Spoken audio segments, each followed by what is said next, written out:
गांव में अकेले रहते बूढ़े पिता की मृत्यु हुई तो विभिन्न शहरों में बसे दोनों भाई पिता के अंतिम संस्कार के लिए गांव पहुंचे।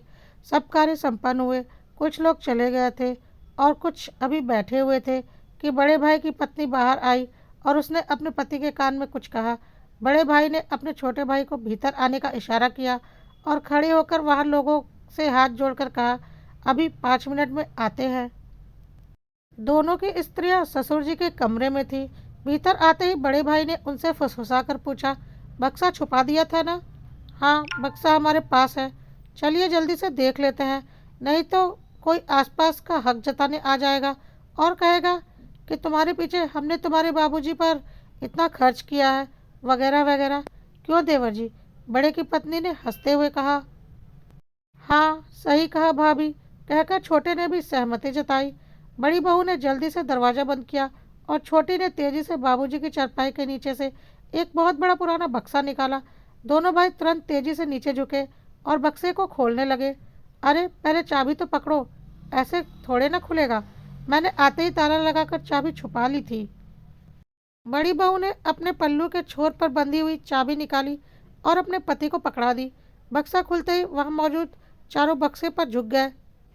उन्हें विश्वास था कि इसमें माँ के गहने और अन्य बहुमूल्य वस्तुएं होंगी, परंतु बक्से में तो बड़े और छोटे की पुरानी तस्वीरें, छोटे छोटे कुछ बर्तन, उन्हीं दोनों के छोटे छोटे कपड़े सहेज कर रखे हुए थे।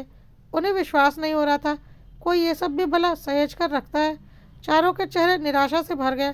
तभी छोटे भाई की नज़र बक्से के एक कोने में कपड़ों के बीच रखी एक कपड़े की थैली पर गई।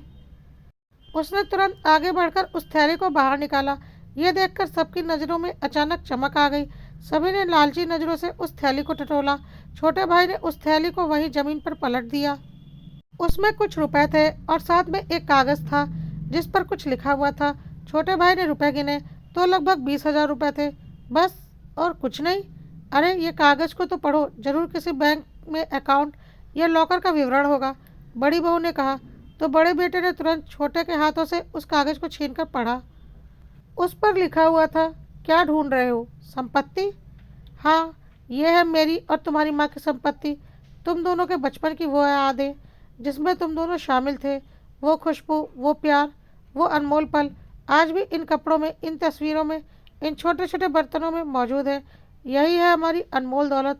तुम तो हमें यहाँ अकेला छोड़कर चले गए थे अपना भविष्य संवारने, मगर हम यहाँ तुम्हारी यादों के सहारे ही जिए।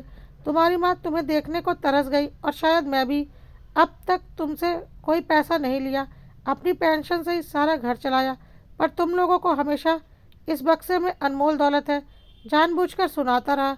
मगर बच्चों ध्यान देना, अपने बच्चों को कभी अपने से दूर मत करना, वरना जैसे तुमने अपने भविष्य का हवाला देकर हमें अपने से दूर किया, वैसे ही दुनिया का सबसे बड़ा दुख जानते हो क्या होता है? अपनों के होते हुए भी किसी का अपने पास ना होना।